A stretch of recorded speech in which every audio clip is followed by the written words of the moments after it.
everyone! 2019 is just around the corner. We're just counting a few days before we enter a new year. And I know everybody's busy with all the preparations and the holidays, especially busy trying to plan for the year ahead. I'm one of those people who really love planning for the coming years. And if you'll see my journal, I always have a set of goals every first month of the year, which is January. But for this month, I am going to try to look at the future in a different perspective. Apart from the usual goals that I set, I would try to remember one thing that I learned from my husband, which was really eye-opening for me. What I've learned from here this year is that when you look at the future, you don't just look at the things that are there, but you also have to consider the things that will no longer be there. Let me try to explain it a little further.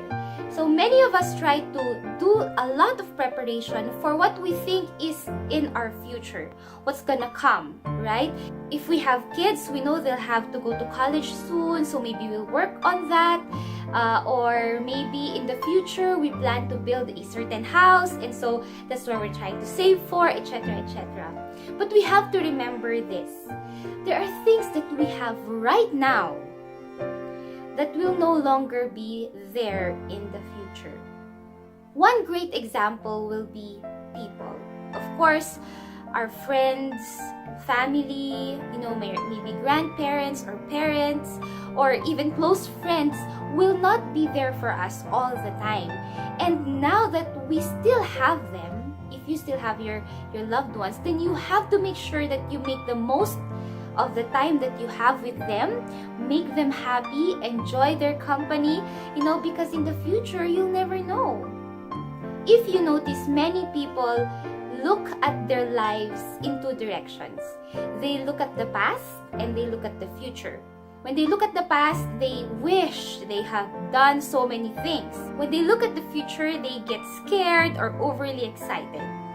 As you know it, life has its seasons. The very famous Bible verse in Ecclesiastes chapter 3 verse 1 says, "For everything there's a season, a time for every activity under heaven." It just goes to show that we cannot hold on to a particular moment in our lives in a way that it will no longer leave us. And at the same time, we cannot rush time. So there you go. That is something short and simple that I hope everybody would consider. Enjoy your new year, enjoy your celebrations, and I'll see you again next week. Bye!